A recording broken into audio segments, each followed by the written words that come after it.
ACE inhibitors, one of the most important antihypertensive drug. ACE inhibitors are used as first-line antihypertensive drug. We commonly use this. It has multiple side effects. It has a very good action. So today we will discuss about the ACE inhibitor, that is angiotensin converting enzyme inhibitor.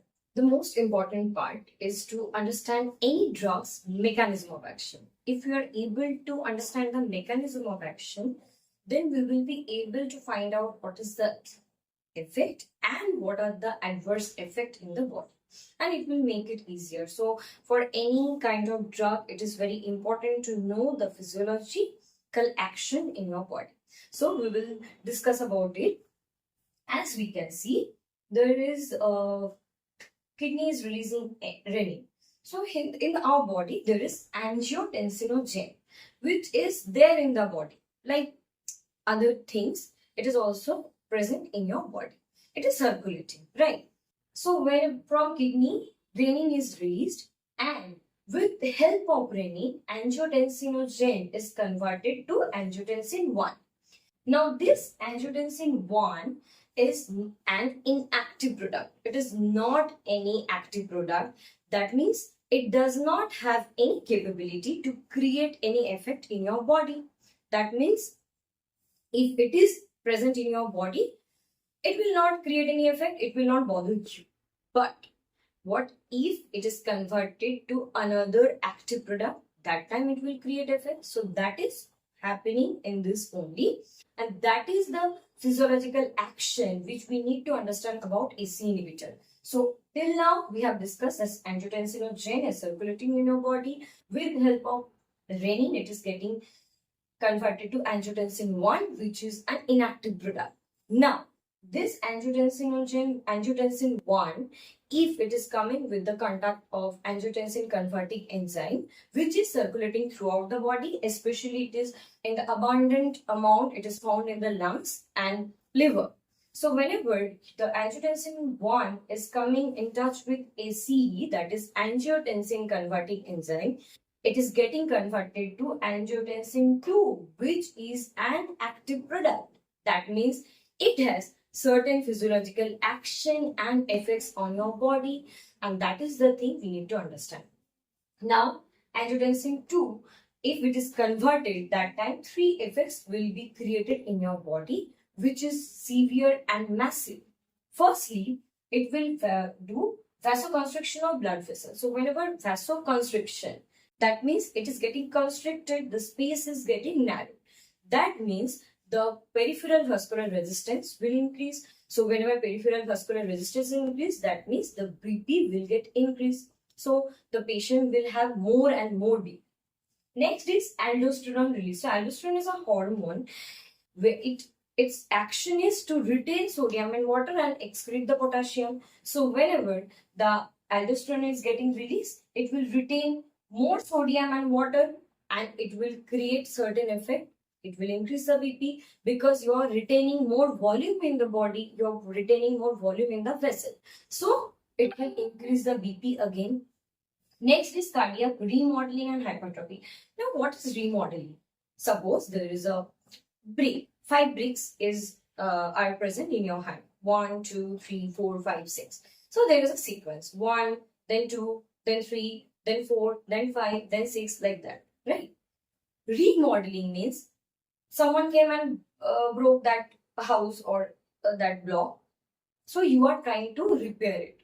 So whenever you are trying to repair it, sometimes there is a mishap happening in the sequence. So what is happening? You are putting 2, then 5, then 6. That is the remodeling. Means it is not anymore like previous. So whenever remodeling is happening, it will not act like previous. So that is the thing. And hypertrophy will be there. So cardiac remodeling and hypertrophy. So due to these 3, BP will get increased.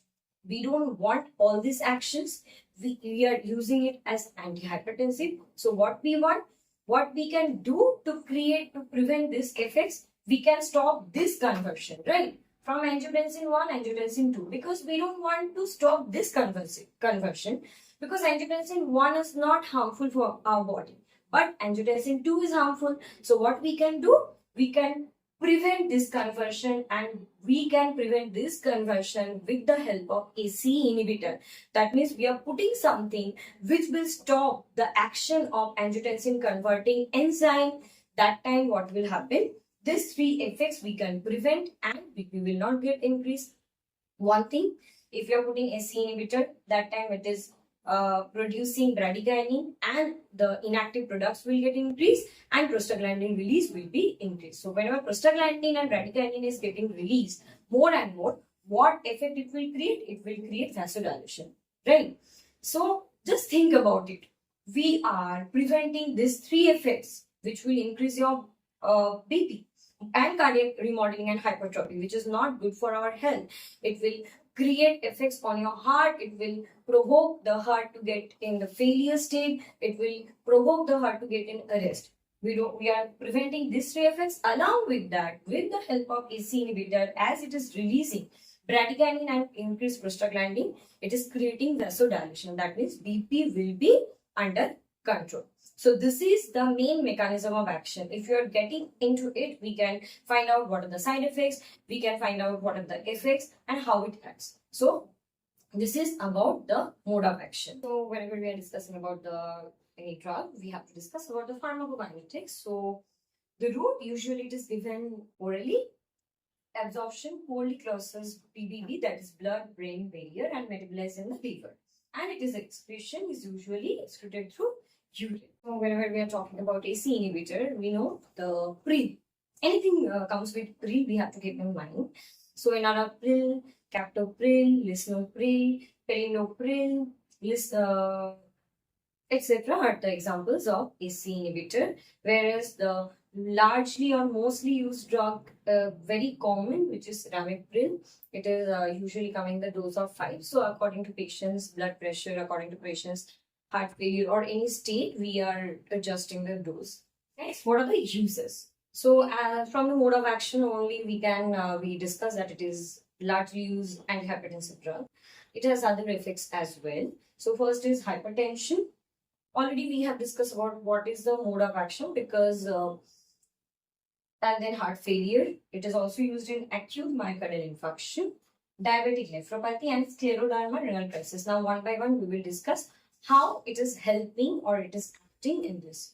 So in HDN, that means hypertension, how it is acting in the hypertension we already discussed from the mode of action, because it is decreasing the vasoconstriction is prevented. So peripheral vascular resistance will not get increased and BP will decrease. So it is largely used antihypertensive drug which has shown clear and greater improvement with any kind of renal involvement for the patients. Next is congestive cardiac failure, which is a very, very common condition. From any kind of condition it can happen. So in that, what is the mode of action of AC inhibitor? Decrease PVR, that is peripheral vascular resistance. From that, stroke volume will increase, and if stroke volume is increased, that means tissue perfusion will increase. So for a heart which is already in failure, which is not capable of the systolic or diastolic function, in that case, if you are decreasing the workload, if you are improving the stroke volume, so naturally the tissue perfusion will get increased. So one. Next is decreased aldosterone production will decrease the sodium and water retention. From there, preload will get decreased, and also venodilation. We told na, from bradykinin and prostaglandin, veno or vasodilation will happen. So from that also, preload will be decreased. So that means already a failure heart, if you are decreasing the preload, that means you are reducing the workload. So it will work for the cardiac failure patient.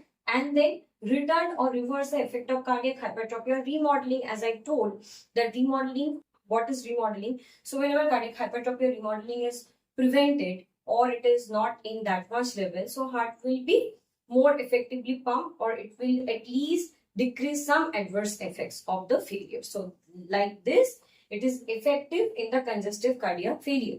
Next, acute MI, that is myocardial infarction. It is proved that within 24 hours, if AC inhibitor is started, it will show clear improvement among the patient with myocardial infarction.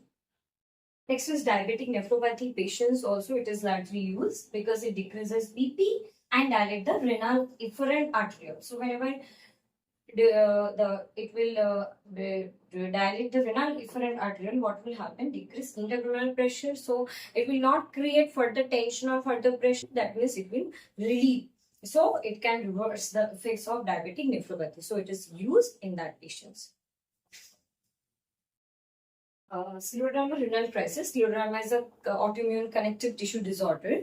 So in that case, whenever the renal artery is getting constricted, that time the crisis happens. So whenever we are using the AC inhibitors for those patients, as it is preventing the action of angiotensin 2 in the renal artery, so that time it will help for this scleroderma renal crisis. It will prevent that crisis. Adverse effects, because now it is a very important responsibility to know the drug adverse effects, because if you are not knowing, if you are not aware, then if something is happening, we can't take the proper action. So coming to the adverse effects, first is dry cough. Due to bradykinin release, intractable cough happens in patients having AC inhibitor. Then is angioedema, it is a swelling of lip, mouth, throat, glottis, larynx, pharynx. So from that, airway will be obstructed, and that time even a severe critical condition may happen due to respiratory arrest. Patient can die as well. So we have to protect the airway of the patient. Then is proteinuria, excessive protein production with the urine, because the renal involvement is there with this drug. That time it can happen. And next, teratogenic effect, it can cross the placental barrier and it may retard the growth of the baby. Neonatal death can happen. Renal failure of the baby can happen. Next is severe hypotension. Within 1 or 2 hours, severe hypotension may happen. So usually it is recommended to start or initiate the dose of AC inhibitor in a low dose. Then we can increase further. Next is neutropenia, less than low level of neutrophil. And if neutrophil, we know it will protect our immunity. So the patient's capability of fighting against bacteria or other things will be decreased. And rashes or itching may happen, and loss of taste sensation also may happen with this drug. So these are all the adverse effects of AC inhibitor. So we are almost at the end part. Lastly, we have to discuss about the drug interaction, because with which drug which can interact, it is very important to know. So there are 3.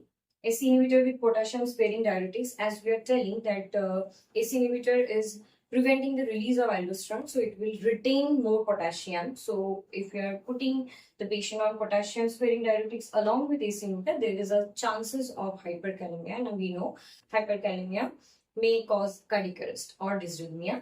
Then is AC inhibitor with lithium. It is seen that AC inhibitor retard the excretion of lithium, so that will be also create, because we know lithium toxicity can happen. So if it is retarding the excretion, that time it will be potentially, it may cause patients death. And AC inhibitor with NSAID. So NSAID, we know it is preventing the synthesis of prostaglandin. So it may, with NSAID, there might be the decrease of effect of the AC inhibitor. So these are the 3 drug interaction we need to know.